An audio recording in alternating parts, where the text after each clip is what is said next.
नमस्कार मित्रों, मैं यशगिरी गोस्वामी आप सभी का पीएसपी के इस डिजिटल प्लेटफॉर्म की खूबसूरत दुनिया में हार्दिक स्वागत और अभिनंदन करता हूं। देखो, आज हम बात करेंगे राजनीति विज्ञान विषय के बारे में, जिसके अंतर्गत बीए प्रथम वर्ष के अंदर दो पेपर होते हैं। पहला पेपर है जिसका नाम है राजनीति विज्ञान के मूलभूत आधार और दूसरा पेपर है भारतीय राजनीतिक विचारक। भारतीय राजनीतिक विचारक जो पेपर है उसमें जो पहला यूनिट है उसका पहला टॉपिक है मनु।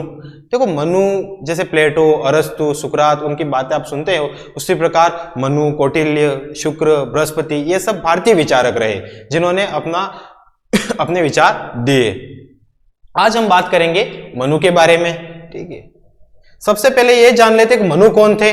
तो मनु के बारे में पहले याद मिलती है हमको मानव जाति के क्या है, ये जनक है। आज जो मानव जाति हमारे सामने जो दिख रही है उसके जो जनक हैं वो कौन है, मनु। दूसरा, प्रथम विधिवेता, जो कानून व्यवस्था हम देख रहे हैं उसके जनक मतलब पहले विधिवेता मतलब जो कानून के पहले जो जानकार थे वो कौन थे, आचार्य मनु है। उसके बाद मनु के बारे में पुराणों में क्या उल्लेख मिलता है, यह पहला पहले राजा माने गए हैं। पुराणों के अंदर पहले जो राजा माने गए वो कौन है, आचार्य मनु को माना गया है। तैत्तिरीय संहिता के अनुसार मानव जाति मनु की संतान है। जो तैत्तिरीय संहिता हमें देखने को मिलती है, जैसे देखो वैदिक ग्रंथ हैं, पुराण है, उसी प्रकार संहिता भी एक ग्रंथ है। ठीक है, उसमें भी तैत्तिरीय संहिता के अंदर मानव जाति मनु की संतान बताई गई है। आज जो हमारे सामने जो मानव जाति दिख रही है, जो मनुष्य दिख रहे हैं, वो कहां से उत्पत्ति हुई है, उनकी मनु से हुई है। मतलब मनु की संतान है। मैं आप जो देख रहे हैं इस समय, वो सभी हम क्या है, मनु की संतान है। उसके बाद प्रथम यज्ञकर्ता के रूप में भी माना गया है। आज जो यज्ञ देख रहे हैं हम, जो कर्मकांड होते हैं, तो यज्ञ की शुरुआत भी किसने की, तो मनु ने।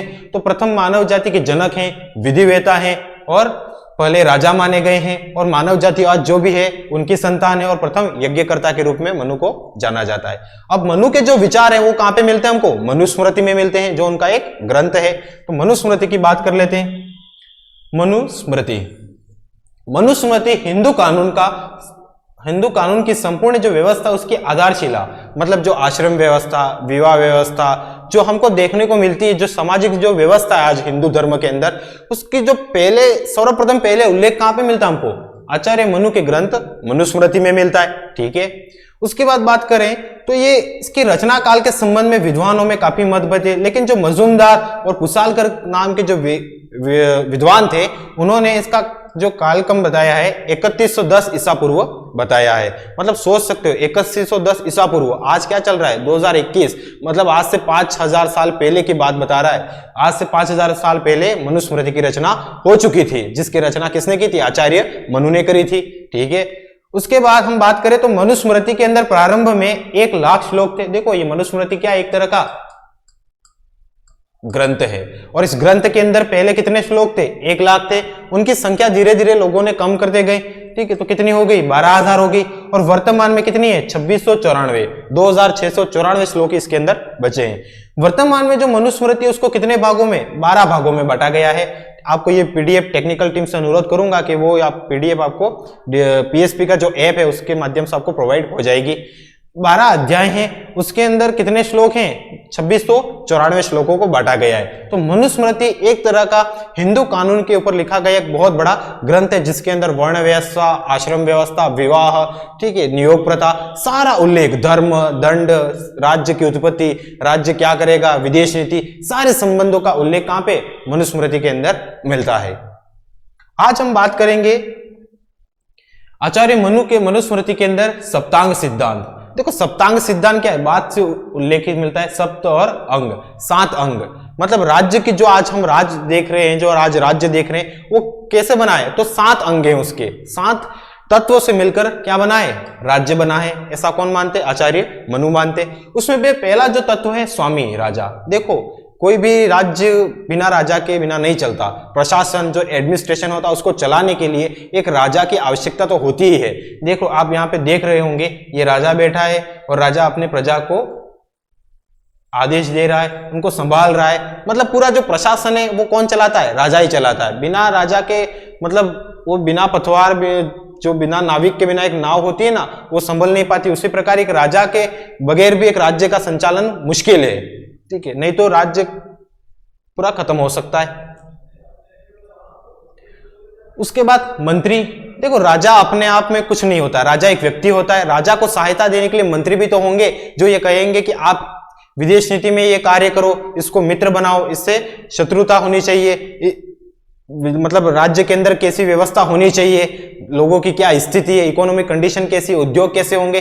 देखो यहाँ पे ये जैसे चित्र में आपको देख रहा होगा, यहाँ राजा बैठा है और ये इसके सारे क्या है, मंत्रीगण बैठे हैं, जिससे विचार विमर्श करके राजा अपनी नीति बनाता है, मुझे किस प्रकार से शासन व्यवस्था का संचालन करना है। तो पहला क्या पढ़ा हमने, राजा पढ़ा, उसके बाद उसके मंत्री पढ़े, ऐसे कितने टोटल 7 अंग है। तीसरा अंग जो है दुर्ग। दुर्ग देखो राजा का एक राजमहल होता है, ठीक है, ये राजा का राजमहल है, लेकिन राजा को राजमहल के अलावा भी अनेक दुर्ग बनाने चाहिए। कभी दुश्मन देश ने जब इस महल के ऊपर आक्रमण कर दिया तो उसके बचाव के लिए इस दुर्ग में जाया जा सके। आपने देखा होगा जब राव चंद्रसेन जो जोधपुर के अंदर शासन कर रहे थे, तो उस समय अकबर ने जब राव चंद्रसेन के ऊपर आक्रमण किया था तो वो वहां से जोधपुर से भाग के कहां पे चले आए, अपने जालोर के अंदर चले आए, और जालोर से फिर भाग के सिवाड़ा बाड़मेर के अंदर चले आए। तो वो उनके सबके उनके क्या थे, दुर्ग थे। जैसे महाराणा प्रताप के ऊपर आक्रमण किया तो चित्तौड़ छोड़ के वो कुंभलगढ़ चले आए, कुंभलगढ़ से गोकुंदागढ़ में आए गए। तो उसी प्रकार मतलब राजा के ऊपर जब आक्रमण होता है तो एक शक्तिशाली क्या होंगे, दुर्ग भी होने चाहिए जो राजा की रक्षा कर सके। देखो आचार्य मनु ने दानव दुर्ग, जल दुर्ग, गिरि दुर्ग, विभिन्न प्रकार के दुर्गों की श्रेणी बताई है। देखो ये एक तरह का क्या है, दुर्ग है, ठीक है, पानी से घिरा इसलिए इसको क्या कह दिया, जल दुर्ग कह दिया। ये आपको दिख रहा है यहाँ एक रेगिस्तान है और ये एक दुर्ग है, ठीक है, जिसको हम जैसलमेर के अंदर सोनारगढ़ का जो दुर्ग देखते हैं, ठीक है, तो ये इसको क्या कह दिया, दानव दुर्ग हो गया ये। और ये आपको यहाँ पे ये जंगल दिख रहा है, इसके ऊपर ये क्या एक दुर्ग है, तो ये रणथंभौर का दुर्ग दिख रहा है आपको, तो ये क्या है, गिरि दुर्ग है। तो मतलब जल से घिरा हुआ जल दुर्ग, वनों से घिरा हुआ वन दुर्ग हो गया, और रेगिस्तान से घिरा हुआ दानव दुर्ग हो गया। मनु ने दुर्गों के विभिन्न प्रकार बताए हैं। उसके बाद बात करते हैं तीसरा अंग। तीसरा अंग है राज्य।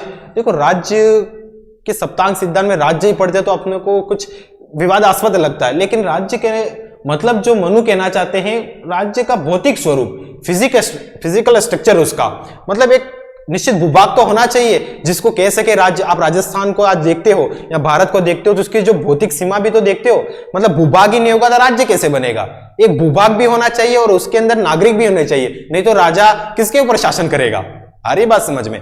तो मतलब एक राजा भी होना चाहिए, राजा तो होना चाहिए, लेकिन उसके साथ क्या, उसका भौतिक स्वरूप प्लस उसके क्या हो, नागरिक, ये दोनों मिलके क्या बनेगा, राज्य बनेगा। ठीक है, उस राज्य को चलाने के लिए फिर राजा होंगे, मंत्री होंगे, दुर्ग होंगे। ठीक है, उसके बाद कोष। कोष का मतलब है संपत्ति। राजा के पास इतना कोष होना चाहिए कि वो व्यवस्था को सुचारू रूप से चला सके, देश के अंदर गरीबी की स्थिति ना पैदा हो जाए।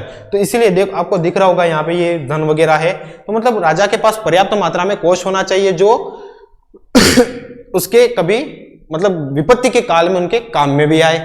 ठीक है, उसके बाद बात करते हैं दंड। दंड का मतलब है सेना। राजा के पास चतुरंगिणी सेना होनी चाहिए, नहीं तो राजा के मंत्री भी हैं, राजा के पास दुर्ग भी है, राजा स्वयं भी है, उसके पास धन भी है, लेकिन उनकी रक्षा करने के लिए कोई सेना तो होनी चाहिए। तो उसको देखते हुए मनु ने हस्ती सेना मतलब हाथी, रथ, अश्व सेना, जल सेना, जैसे आप नहीं देखते स्थल, जल, वायु सेना आज वर्तमान परिप्रेक्ष्य में जो देखते हैं, उसी प्रकार उस समय भी हाथियों की सेना होती थी, रथ सेना होती थी, अश्व सेना, जल सेना जो जल के अंदर युद्ध करे। ये आपको सेनाएं भी दिख रही हैं जो युद्ध कर रही हैं। मतलब राजा अकेला कुछ नहीं कर सकता, उसकी सेना भी चाहिए, तब जाके ही राज्य का निर्माण होगा। उसके बाद बात करते हैं अंतिम सप्तांग सिद्धांतों के अंदर मित्र की बात करते हैं। देखो राजा भी है, उसकी सेना भी है, लेकिन हर तरफ उसके दुश्मन है, तो राजा अपने आप में कभी सुरक्षित महसूस नहीं कर पाएगा। तो मित्र भी होने चाहिए। देखो ये आपको दिख रहा होगा इस फोटो के माध्यम से कि एक मित्र दूसरे मित्र को हाथ दे रहा है, मतलब मुसीबत के वक्त में जो काम आता है ना, वही मित्र होता है। और अच्छे मित्र होंगे तो राजा की सीधी सी बात है हेल्प होगी। ठीक है, तो राजा के बारे में हमने राज्य की जो सप्तांग सिद्धांत पढ़े उसमें पहला पढ़ा राजा। दूसरा देखो मैं बता देता हूं आपको, सबसे पहले तो राजा आ गया जो प्रशासन का काम करेगा। फिर राजा को सहायता देने के लिए क्या होगी, एक मंत्री परिषद भी होगी, मंत्री भी होंगे। तीसरी बात करते हैं दुर्ग भी होने चाहिए जो समय पर राजा की रक्षा भी कर सके। उसके बाद हमने पढ़ा राज्य, मतलब उसका फिजिकल स्ट्रक्चर भी होना चाहिए, जो राज्य फिजिकल स्ट्रक्चर भी होना चाहिए, नहीं तो राजा किसके ऊपर शासन करेगा। ठीक है, नागरिक और फिजिकल स्ट्रक्चर भी उसका होना चाहिए। उसके बाद कोष भी होना चाहिए, कभी विपत्तियां गरीबी की स्थिति में कोष हमेशा सहायता करता है। उसके बाद हमने देखा दंड सेना, मतलब जो राजा है उसकी सहायता के लिए एक सेना भी तो होनी चाहिए जो विदेशों से युद्ध भी कर सके, दुश्मन राष्ट्रों से युद्ध की जरूरत कभी आवश्यकता पड़ी विपत्ति काल में तो ऐसे समय में सेना की भी आवश्यकता होती है। उसके बाद अंतिम बिंदु हम देखते हैं मित्र भी जरूरी है जो मुसीबत के वक्त हमारे काम में आए। ठीक है, तो आज हमने बात करी राजनीति विज्ञान के अंदर प्रथम प्रश्न जो द्वितीय प्रश्न पत्र है उसके अंदर मनु की बात करी। अगले टॉपिक में हम मनु के अन्य विचारों को देखेंगे। धन्यवाद।